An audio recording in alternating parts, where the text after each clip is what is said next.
โป๊กเกอร์ที่ยิ่งใหญ่สุดในเอเชียผมในฐานะกัปตันทีมนะครับของเทสตักทีมสตาร์วันนี้มาล่าถ้วยครั้งนี้เป็น APT Championship ของท้ายปีก็จัดใหญ่จัดหนักมากๆยาวถึงครึ่งเดือนด้วยกันเราเล็กกลับไปเรียนรู้เพื่อจะมาครั้งนี้โดยเฉพาะเลยสำหรับผมมันก็เป็นกีฬาเพราะว่ามันมีความคิดมันมีการฝึกฝนหวานได้เห็นคนเล่นที่เก่งๆเยอะมากเป้าหมายมีไว้ให้เราไปถึงทุกครั้งที่มาแข่งรายการ APT นะทุกครั้งที่คนไทยแข่งจะมีคนมาเชียร์อัพตลอดเดี๋ยวพี่ลงไปเชียร์นี่โปรทั่วฟ้าเมืองไทยและทั่วโลกรวมกันอยู่ที่นี่ APT Championship 2025 ครับไทเป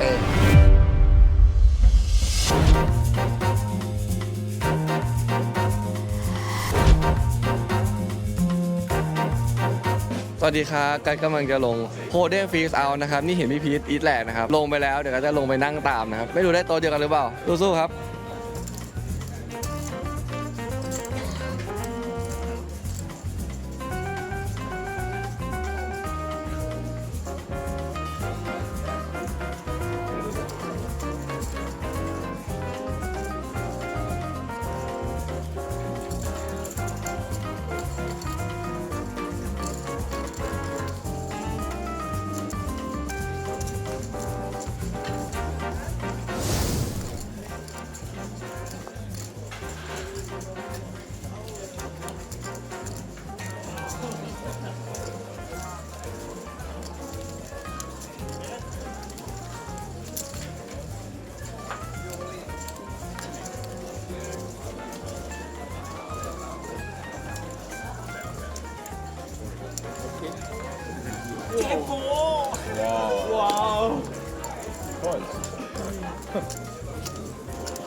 อย่างที่เห็นครับ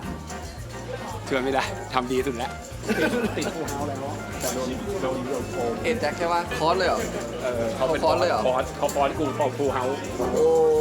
ก็เอ็นแจ็คเนี่ยนะกูแวลูแล้วเว้ยมึงเห็นแล้วกูทำแล้วไม่เขามาเอาตรงว่าถึงคู่คิงแล้วเนี่ยจริงๆแล้วอ่ะเขามาใช่ป่ะเขามาเลสมา 2,500 กูไป3บิ๊กไบไป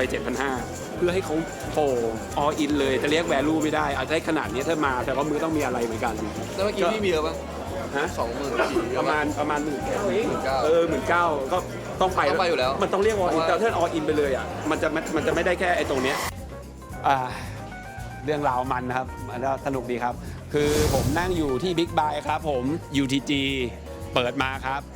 2,500 ครับเลสมาครับผมถือ Pocket King ฮะผมเลยรีเลสกลับไป 7,500 ครับผมรีเลสกลับไป 7,500 เขาคิดพักหนึ่งครับเขาเลยคอตามนะครับพอเขาคอตามปุ๊บครับเปิดฟอร์มมาเป็นแจ็ค10แจ็คครับเราเห็นอยู่ก็นำถ้าเต็มที่ก็โดนฟอร์แจ็คก็คิดแบบนี้ครับผมเลยเลสไป 3,500 ครับเลสไปมาเลสไปถามเขาครับเขาคอตามครับเทิร์นตกแจ็คครับแจ็คในบอร์ดเนี่ยมีอยู่3ใบแล้วนะครับเท่ากับใน3ใบเนี่ยผมว่าคิดในใจว่าเพราะมันออกมา3ใบผมจะซวยอะไรขนาดนั้นหนูก็คิดในใจปรากฏว่าผมจะด้วยความที่สแต็กมันช็อตแล้วมันเหลือประมาณ 4,000 กว่าแล้วผมคิดว่า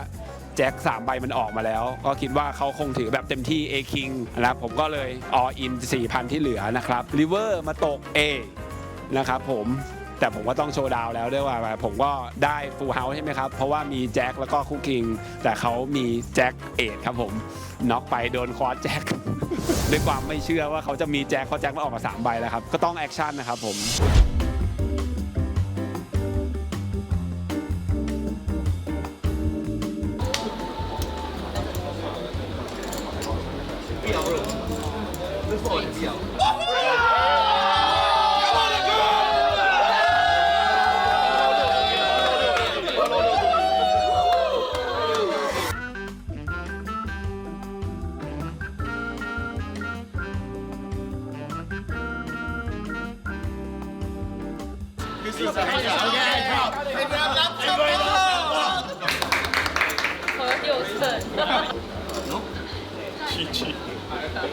So fast วันนี้หลังลีดเดอร์ผมมาลงรายการคอร์ดูโบซูเปอร์สตาร์ครับก็อันนี้เป็นทัวร์นาเมนต์ที่ 2 ของผมอันแรกเป็นสตาร์มาสเตอร์ที่เจจูก็คล้ายๆกันครับแต่อันนั้นก็แบบที่ผมบอกไปก็คือเป็นลิมิตแล้วก็เป็นเหมือนถ้วยไซส์กลางเพราะว่าเป็นเหมือนมาสเตอร์ของเกมนั้นแต่ว่าวันนี้ตอนแรกก็เหมือนอยากลองมาเล่นให้ดูด้วยครับเพราะว่าเหมือนเป็นมิกซ์เกมแต่มันไม่ใช่ลิมิตเนาะมันเป็นโนลิมิตซึ่งผมรู้สึกว่าถ้าเกิดพอเข้าใจ equity denial ในสคริปต์พอร์ตเกมอย่างเงี้ยหรือว่ารู้วิธีดัน equity หรือว่าเบสให้มันถูก amount เวลา motivate ผมว่ามันมี edge ซึ่งเวลาถ้าเกิดเกมมันเป็นลิมิตแต่มันเบสอย่างนั้นไม่ได้ถูกไหมครับจริงๆกับพื้นฐานของเกมพวกนี้ผมอาจจะนอกกับบางคนแต่ผมรู้สึกว่าพื้นฐานของ ICM กับการ maximize pressure ด้วยการเบสใหญ่ๆเดี๋ยวผมอาจจะได้เปรียบถ้าเกิดว่าเข้าใจ equity จนผมเริ่มเข้าใจเกมมากขึ้นว่ามันมีการชนะทั้งพอร์ตกันยังไงหรือว่าการขโมยไม่ให้คนหนึ่งได้ครึ่งหนึ่งโดยที่เรากินได้เป็นตรงกลางเนี่ยครับหลายจังหวะที่ผมเหมือนแบบพยายามละไก่เอาครึ่งหนึ่งเขาหมอบก่อนที่จะจั่วทำให้เขาไม่มีสิทธิ์ที่จะจั่วแบ่งกับผมแล้วก็บางจังหวะที่ผมเหมือนแบบซื้อก็ติดอะไรเงี้ยก็สนุกเลยครับนี่มันเป็นฟอร์แมตที่ผมอยากฝึกด้วยแหละเพราะว่าปีหน้าไป World Series ผมอยากเล่นพวกเกมสตาร์ทพวกนี้แต่ว่าส่วนใหญ่มันจะเป็นเกมลิมิตแล้วก็ถือว่าต้องมาลองเล่นแบบโนลิมิตดีสุดเลยครับ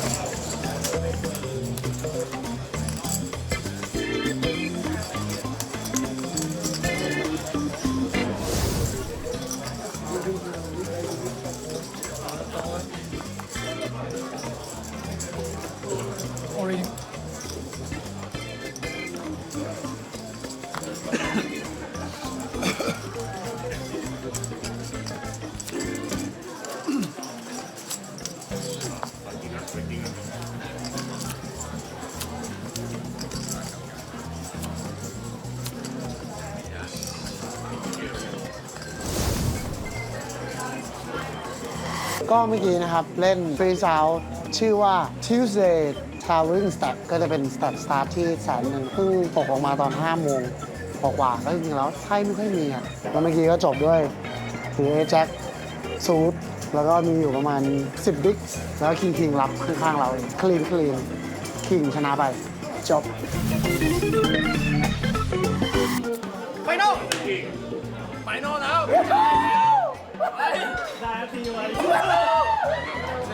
เข้าไฟนอลแล้วครับก็ที่พยายามมาก็โอเคละเดี๋ยวสู้ต่อไฟนอลครับมีพี่คนไทยอีกคนนึงครับพี่ขุมก็เข้าด้วยครับ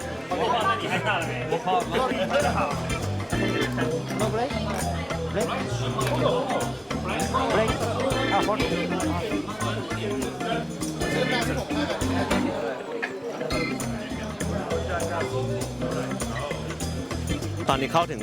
Final Table แล้วครับก็มีพี่ขุมด้วยตอนนี้ชิปจากที่ดูก็น่าจะเป็นอันดับ 6 ลุ้นต่อครับ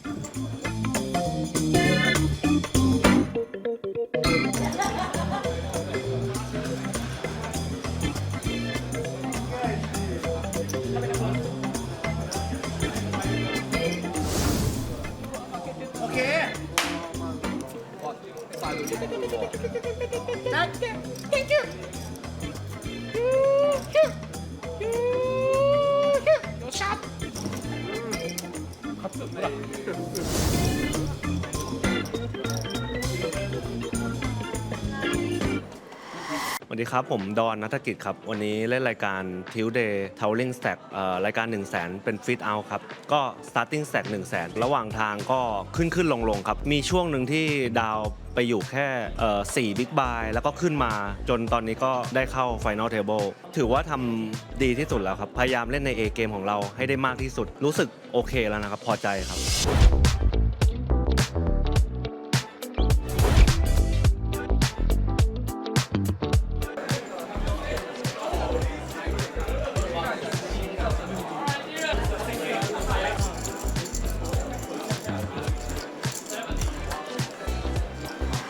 Write down your teammate name, not your name.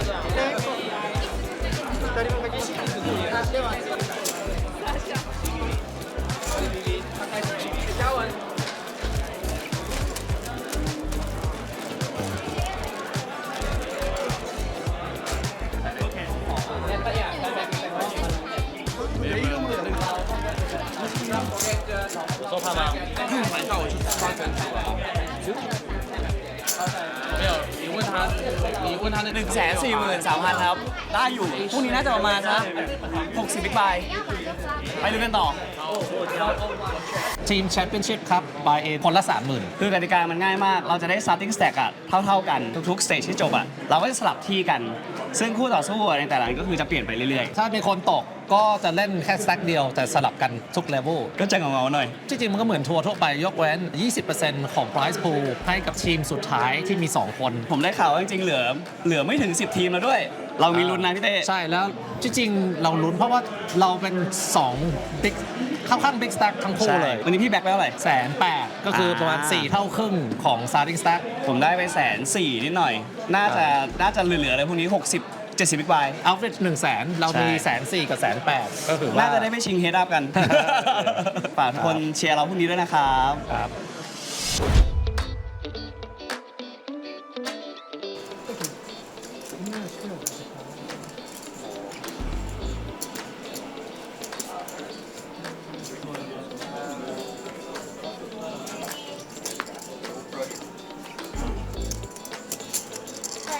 ตอนนี้สถานการณ์ไม่ค่อยดีครับตอนแรกเริ่มสักมาคนละ150,000ตอนนี้เหลือแค่สแต็กเดียวแล้วเหลือพี่เต้อยู่ประมาณ100,000ครับซึ่งเมื่อกี้ all in ไปด้วยแบบประมาณ A10 ด้วย14 Big Blind โดยเขา snap call ด้วย A Queen ก็เรียบร้อยครับแต่ก็ต้องสู้ต่อไปครับเหลือคนประมาณสัก20กว่าคนที่1ได้300,000กว่ารอชมกันครับ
เดี๋ยวจบที่3ครับผมก็เกือบไปแล้วครับนิดเดียวครับเกือบแชมป์แล้วครับโอ้ยโดน3เอาท์6-2 เจอ16มาแล้วโอ้โห3เอาท์ครับ2ตกเฉยเลย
ก่อนหน้านี้มีประมาณ 300,000อ่ะหลังจากเริ่มนวดปุ๊บเราไม่เคยมีอะไรเล่นเลย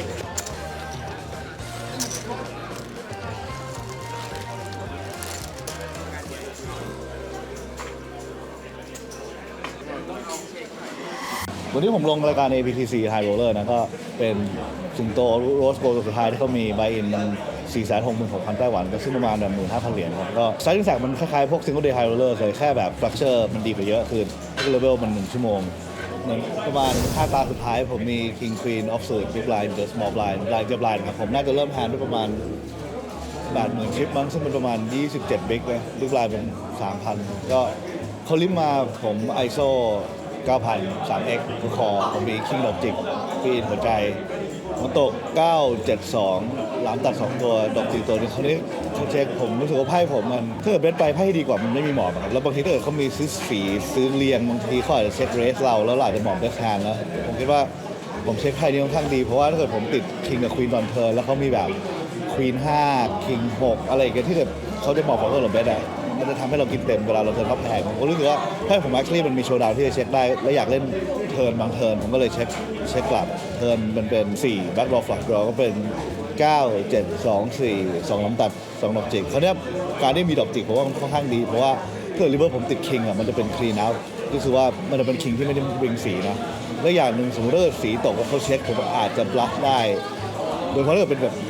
ดอกจิกอะไรเงี้ยแจ็คดอกจิกเนี่ยมันไพ่ผมมันเหมือนมันเป็นเรนทั้งไงแล้วก็การที่มีดอกจิกมันก็จะช่วยในการรับจังหวะอย่างนั้นด้วยผมก็เลยคอไปเพราะว่าจริงๆอ่ะแฮนด์ผมอันเลสเขามีแบบ9 หรือ 7นะหรือว่าไพ่ที่ใหญ่กว่านั้นถ้าเขาไปดรอไพ่ผมต้องใหญ่กว่านี้แล้วเพราะว่าดรอ 4A เขาไม่น่าจะเล่นท่านี้แล้วดรออื่นๆผมนำหมดว่าจะเป็นแจ็ค10 18 8 6 6 5 5 3หรือว่าซื้อ4 ทั้ง 2 อันในมุมมองผมนะคราวนี้ริเวอร์มันตกเป็น4 หลามตัดซึ่งจริงๆ4มันไพ่ค่อนข้างดีเนื่องจากโอกาสเขามี2 คู่น้อยลงต้อง4ที่เขาไม่มีหรอกถ้าเขามี4 เดียวเขาได้เช็คเกินนะครับแต่ว่าที่มันไม่ดีเพราะว่า4 ฟรันดอร์มันมาคราวนี้ผมคิดว่าแบบถึงแม้เขาจะมีฟลัชคอมโบค่อนข้างเยอะแล้วเขาอาจจะแจมทุกก้าวที่เขามีในสปอร์ตนี้ผมว่าที่จริงคอมโบของการซื้อเรียงที่ไม่ติดเรียงมันก็เยอะเหมือนกันนะมันมีพวก5 3 0 6 5น่าจะมีทุกอันเลย8 6 18 แจ็ค 10 อย่างเงี้ยซึ่งผมรู้สึกว่าไพ่ผมมันเหมาะทุกครั้งไม่ได้ครับโดยเฉพาะเจอคนที่เขารับฟรีควนซีที่ถูกต้องเลยครับแล้วมันมีบางอย่างที่ผมคิดว่าเขารักกันแหละแต่ด้วยความที่ไพ่ผมมันวิ่งมากผมก็เลยคิดนานหน่อยแล้วที่ไปสาวทำบ้างแล้วตัดสินใจคอไปแล้วเขาก็มี 65 ดอกจิกครับซึ่งจริงๆอ่ะบางทีเขาไม่ควรบลัฟดอกจิกนะแต่ว่าการมี 65 ดอกจิกผมว่าค่อนข้างโอเคเพราะว่าถ้าเกิดผมมีซื้อสีใหญ่อ่ะแบบ A King A Jack คือดอกจิกที่ผมจะมีมันน่าจะใหญ่กว่า6 กับ 5ไงดังนั้นถ้าเกิดเขามีไพ่แบบแจ็ค 8 ดอกจิกผมว่าไม่ควรละไก่แต่65ผมว่าโอเคในมุมมองเขาว่าเขาไม่สามารถมีไพ่ที่แยกเอาดีได้แล้วในเรนผมว่าอยู่เป็น53แล้วก็ได้ดับเบิลรับก่อนที่จะแบ็กก็เดี๋ยวพรุ่งนี้เรากลับมามี 160,000 ชิปสตาร์ติ้งแจก100,000ก็เราเล่นบลายเลเวลเดิมนะกลับมามี53บิ๊กก็โฮปฟูลี่ถ้าเกิดว่าเราเริ่มไม่ได้ดีก็ไม่ต้องรีไวด์ดึงเลยแล้วก็น่าจะพอเป็นแสกที่จะซื้อได้จริงรายการนี้ผมอยากได้มากเลยจริงน่าเป็นรายการที่อยากได้ที่สุดละเพราะว่ารู้สึกว่ามันเป็นไปได้สุดเป็นไปได้มากกว่าเมนอย่างงี้นะก็หวังว่าทำให้ได้เต็มที่ครับ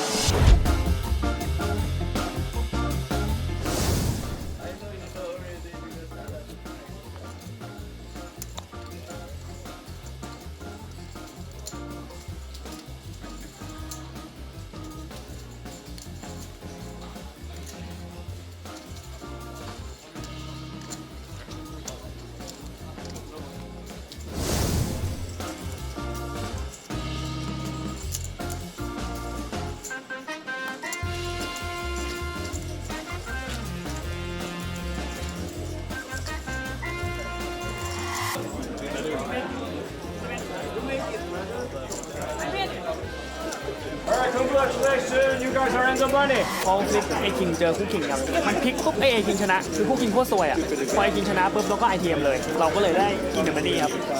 ต่อไปเราไปหวังเข้ารอบไฟนอลกัน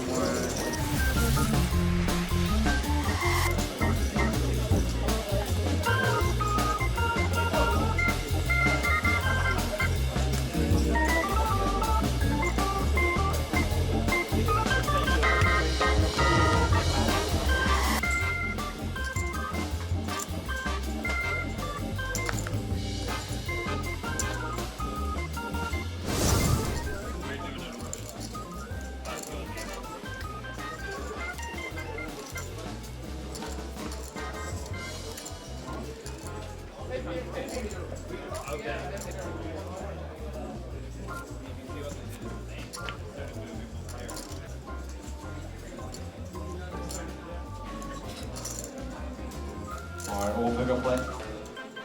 All poker play is the beginning. AV High Rollers 15 minutes. Deal is once you have hundreds. So deal is once you have 5 fish, your current 5 take 10 to 2. Take 2.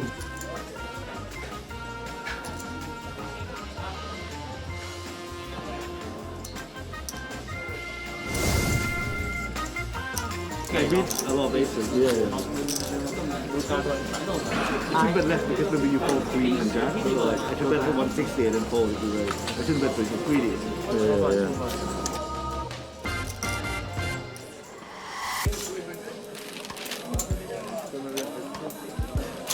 Two more redraw? 到了不好，来他不。 วันนี้ผมลงHigh Roller Championship ครับ เป็นเหมือนรายการตัวสิงโตโรสโกที่ปกติมันจะมีในทุกซีรีส์นะครับก็แต่ว่ารอบนี้มันเป็นไบอิน 15,000 คือแพงขึ้น แล้วก็จริงๆวันนี้ผมเริ่มมาสแต็กผมไม่ได้เยอะเริ่มประมาณ160,000 เองแต่ว่าช่วงใกล้บับเบิ้ลมันมีช่วงที่แบบเหลือ 25% ฟิลผมมีประมาณแบบ 800,000 อะไรเงี้ยแล้วก็พยายามเมนเทนนั้นมาจน ITM แล้วก็เมื่อกี้โรลเลอร์โคสเตอร์ขึ้นเป็น1,200,000ลงมาแบบ 500,000 ขึ้นเป็น1,400,000แล้วเมื่อกี้จบด้วย 855,500 ครับก็พรุ่งนี้กลับมาไลฟ์บายอีก 40,000 ก็คือมี21บิ๊กกว่าแล้วก็อีก3คน FC คืออย่างน้อย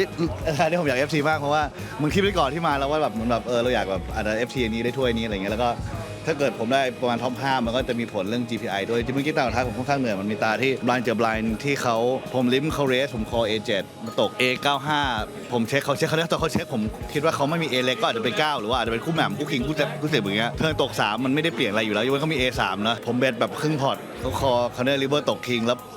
จริงๆอะผมควรบล็อกแต่ถ้าเกิดว่าผมรักไก่อะอยากให้เขาหมอบคุกแหม่มคุกแจ็คผมคงเบสใหญ่ไงผมเลยเบส360,000ใส่480,000ก็คือเบส75%เขาแจมแล้วผมหมอบแล้วเขามีตองคิงครับก็ไม่เป็นไรเดี๋ยวพรุ่งนี้สู้กันต่อนะเดี๋ยวมันจะมีรีดอนจริงโต๊ะผมโดยที่ดีกว่าขอให้แบบได้โพซิชั่นดีๆแล้วก็ถ้าเกิดพรุ่งนี้เราโจไม่เป็นปุ่มแล้วเป็นสมอลบลายก่อนก็ถือว่าจะช่วยไปเพราะจะมีคนอื่นจ่ายบลายก่อนแล้วก็เดี๋ยวพรุ่งนี้ฝากเชียร์ด้วยครับ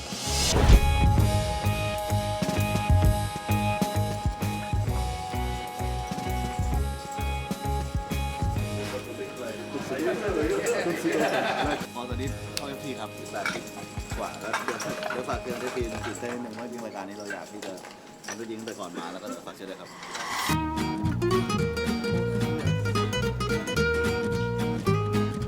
Hello and welcome to our live coverage of the APT Championship, APT High Roller Championship. I'm Greg Gozal, and now out of 170 entries right behind me are our final 9 contestants. In seat number 2, a great honor to introduce a near 925,000 in chips, Thailand's number 1 on the all-time money list with $13 million in total lifetime earnings. Folks, he needs no introduction. It is Thailand's Punat Punsuri. You've seen him here before at APT. Please welcome back Alexander Weiss.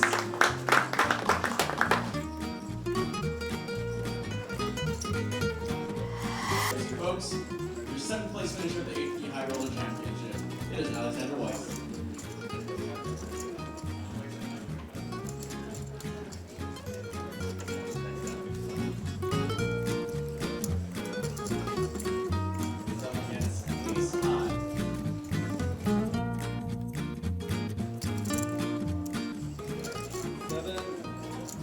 Seven hard stats called Danny locks it out. That is a good game for Punat. Points for you folks. Give it up for Punat. 5th place in the APT High Roller Championship. เ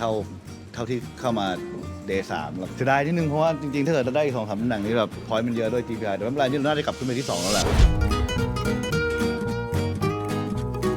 ครับเมื่อกี้ก็เพิ่งได้แชมป์นะครับรายการ Limit Triple Draw Mix Game นะครับซึ่งจริงๆเป็นเกมที่เล่น2เกมข้างในนั้นนะครับก็คือ Deuce to 7นะครับหรือว่า2ถึง7 Low Ball Draw นะครับกับ A to 5นะครับหรือ A ถึง5ก็ในอีเวนต์นี้ดีใจมากๆนะครับเพราะว่านี่เป็นถ้วยโป๊กเกอร์ถ้วยที่2ถือเป็นหนึ่งใน Mix Game ที่ Popular นะครับไม่แพ้กับ Stud Game เหมือนกัน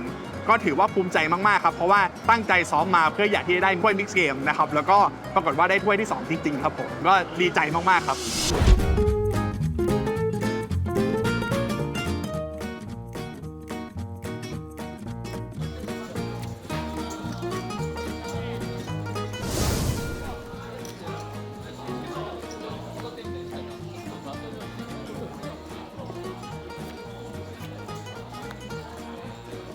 Shit.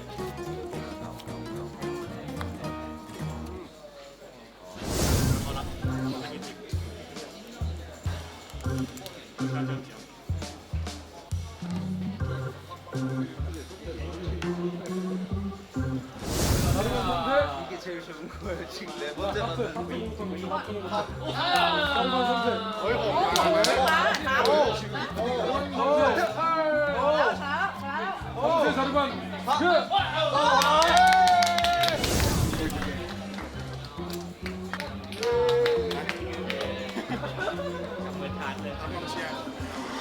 ครับก็ชื่อเติ้ลนะครับสวัสดีครับวันนี้เล่น 20K NLH ครับวันนี้ก็ได้แชมป์นะครับเข้า Final Table มาชิปอยู่ที่ 4 ครับรันค่อนข้างดีก็เล่นไปเรื่อยๆก็ได้แชมป์ครับต้นปีมีโอกาสได้เพสอัพ2 รอบนะครับก็ได้ที่2ทั้ง2 รอบรอบนี้พอเพสอัพก็เลยหวังว่าต้องได้แชมป์นะครับรอบที่3ละตอนเพสอัพเหลือ2 คนนะครับชิปผมนำมาก่อนแต่ว่ามีไปบัฟพอแฮนนึงแล้วก็โดนจับนะครับก็เลยกลับมาชิปเท่ากันเล่นไปเรื่อยๆผมก็ต่อชิปเขาไปนะครับแล้วก็มีจังหวะที่แฮนใหญ่ที่เขามาบัฟผมเหมือนกันแล้วผมก็จับนะครับก็เลยนำห่างแบบประมาณ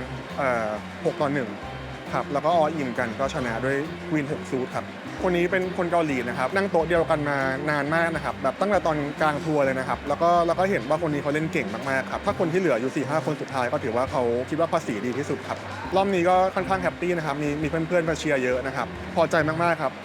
ได้ถ้วยแรกสักทีครับ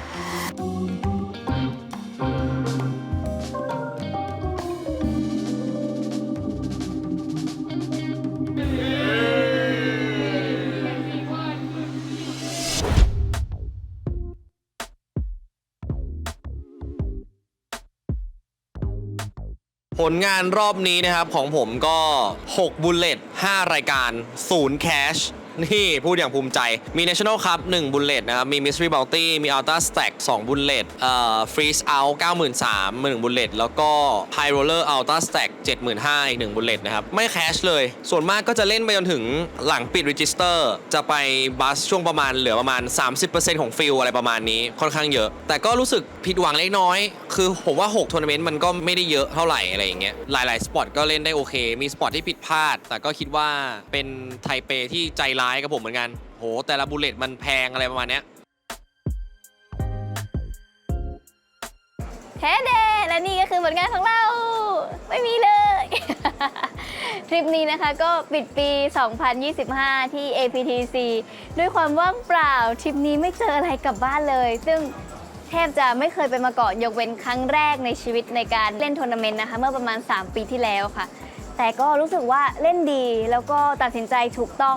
ดังนั้นคืออาจจะเสียดายนะคะที่ไม่ได้มีผลงานมาฝากตัวเองแล้วก็แฟนๆชาวเทนนิสตักแต่มั่นใจมากๆว่าฝีมือและศักยภาพในการเล่นของตัวเองได้ทำการพัฒนาขึ้นดังนั้นไม่ได้เสียใจเลยแค่อาจจะไม่มีผลงานดีๆให้ตื่นเต้นแต่เรื่องศักยภาพเนี่ยมั่นใจว่าทำได้ดีที่สุดแล้วค่ะในทริปนี้วันนี้วันสุดท้ายแล้วครับเมื่อกี้ก็ไม่ค่อยได้ลงอะไรอ่ะทัวร์เนี่ยเพราะว่าช่วงเวลาที่เราได้มาเนี่ยมันเป็นช่วงเวลาที่แบบแพงอ่ะแบบสุดๆอ่ะเราก็ไม่มีเวลามากพอที่เราจะได้เล่นเมนอะไรเงี้ยลงไปประมาณ1 2 3รายการ Sunday Super Stack Towering Stack แล้วก็ลง High Roller เป็น Hyper Turbo ไม่ได้ผ่านเลยเพราะทุกอันเป็นฟรีสาวหมดไม่เป็นไรครับผลงานก็คือคราวนี้หวานเล่น Women's Event นะคะก็คือเป็นอีเวนท์ที่เคยได้ที่2นะคะตกอย่างไวไปอย่างเร็วเลยรอบนี้แบบโหโดนอย่างหนักก็เลยไปเล่น Friday Freeze Out นะคะแล้วก็อีกวันหนึ่งก็เล่น Freeze Out เหมือนกันนะคะก็ถือว่าเป็นการปลดล็อกตัวเองที่ลงรายการใหญ่ๆปกติไม่เคยลงรายการแพงเลยแพงสุดก็คือ Women's Event นะคะทำให้รู้เลยว่าเราชอบเล่น Freeze Out เราชอบมากนะคะคือบุลเลตเดียวพากันแบบไปจนสุดเลยอะไรอย่างเงี้ยค่ะก็ถือว่าถึงไม่ได้อะไรแต่รู้สึกว่าเราได้พัฒนาการเล่นเพราะว่าอย่างที่มาแข่ง APT รอบนี้ค่ะเจอแต่คนเก่งๆนั้นเลยค่ะครั้งเนี้ยผมมีเวลาน้อยมากเสียใจมากคือเราก็อยากเล่นนานๆแต่ด้วยงานของเราทำให้เราได้เล่นแค่2 วันนะครับผมแต่สิ่งที่น่าดีใจคือผม ITM ทั้ง2 วันครับยิ้มไม่หุบเลยเป็นที่น่าภูมิใจครับเพราะว่าครั้งแรก ITM Double Stack แล้ววันนี้ ITM No Limit OM นะครับผมก็ดีใจแม้จะรีบายสุดท้ายเรา ITM ก็ดีใจครับผมเพราะที่ผ่านมาบางซีซั่นที่ไปอย่างเงี้ยมันไม่ ITM เลยแล้วอยู่นานกว่านี้ด้วยนะอยู่แบบ 4-5 วันอย่างเงี้ยไม่ ITM เลยแต่อันนี้คืออยู่2 วันและ ITM 2 วันก็ดีใจครับ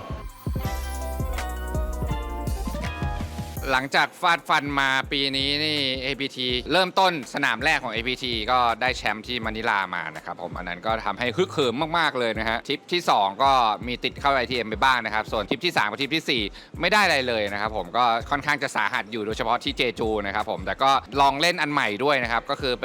ป็นทัวร์บัลตี้นะครับซึ่งยังไม่เคยเล่นเป็นไลฟ์มาก่อนนะครับผมโอเคถึงแม้บัลตี้จะไม่ได้เข้า ITM นะครับแต่ก็ได้รางวัลค่าหัวมาค่อนข้างจะดีทีเดียวนะครับผมสุดท้ายครับผมก่อนจะกลับบ้านเนี่ยก็เหลืออีก1รายการที่ไม่มีชอยให้เลือกแล้วต้องเล่นรายการนี้แหละไม่งั้นไม่ได้เล่นแล้วนะครับก็เป็นรายการ 15,000 Freeze Out นะครับผมก็ลองเล่นดูมาซึ่งปกติเนี่ย Freeze Out เป็นรายการที่กวางไม่เคยประสบความสำเร็จเลยนะครับไม่เคยใกล้เคียง ITM เลยแม้แต่นิดนะครับผมว่าอันนี้อันสุดท้ายแล้วขอตั้งใจเล่นหน่อยวะนะครับผมก็ฝ่าฟันจนทะลุเข้ามาถึง ITM ได้นะครับผมก็ได้มันนี่จำไป1เด้งก็โอเคหรือว่ากลับบ้านอย่างแฮปปี้อยู่ครับผมทริปนี้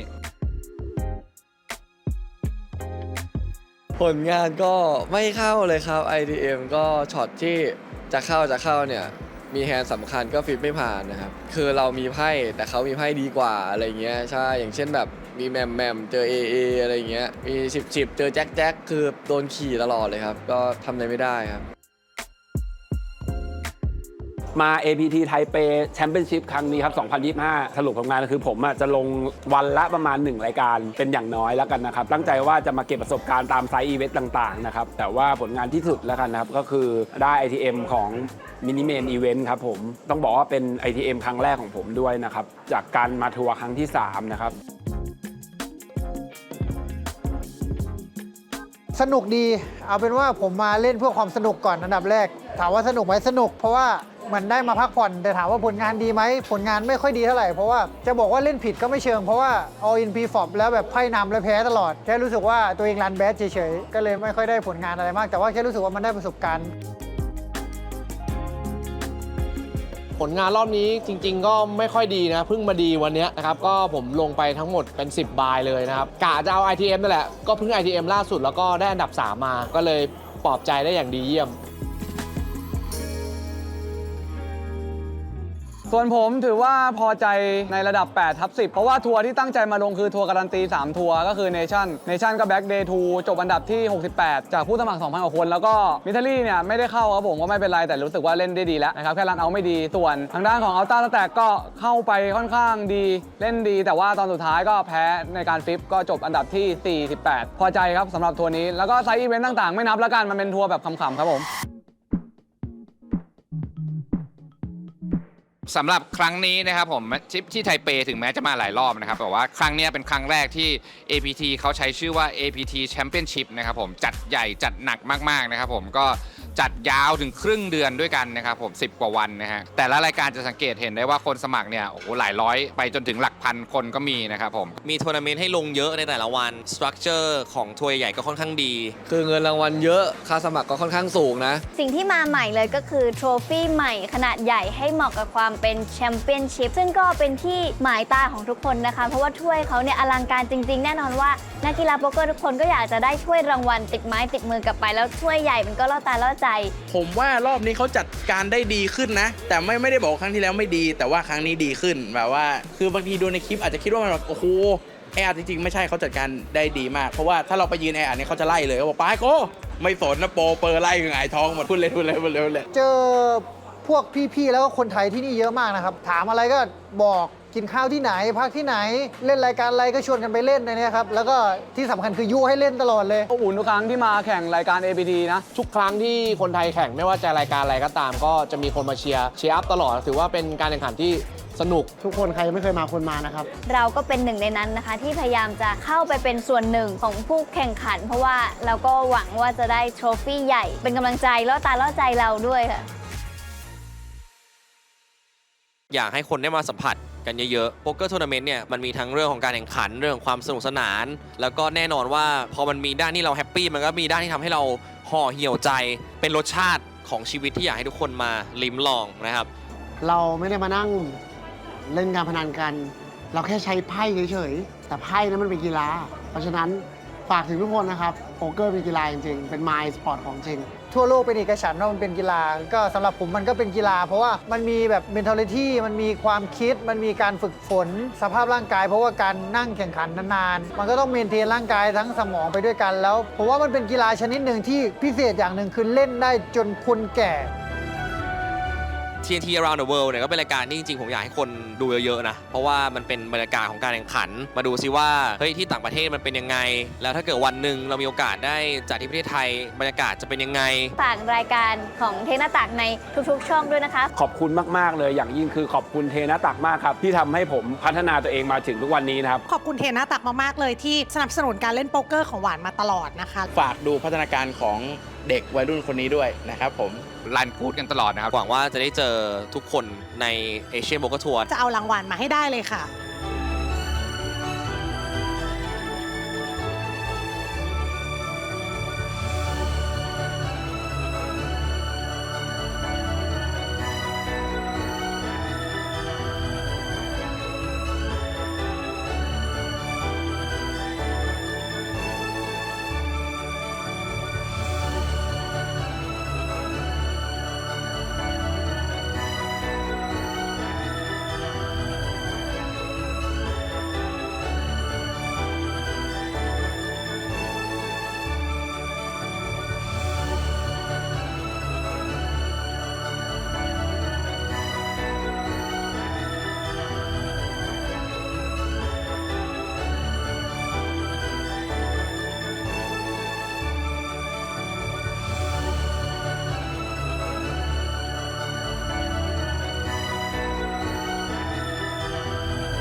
ไทเปเนี่ยมันเป็นสถานที่ที่ผมว่าดีที่สุดในการเล่นโป๊กเกอร์แล้วมันก็เป็นสถานที่ที่พิสูจน์ถึงความเป็นนักโป๊กเกอร์ที่แท้จริง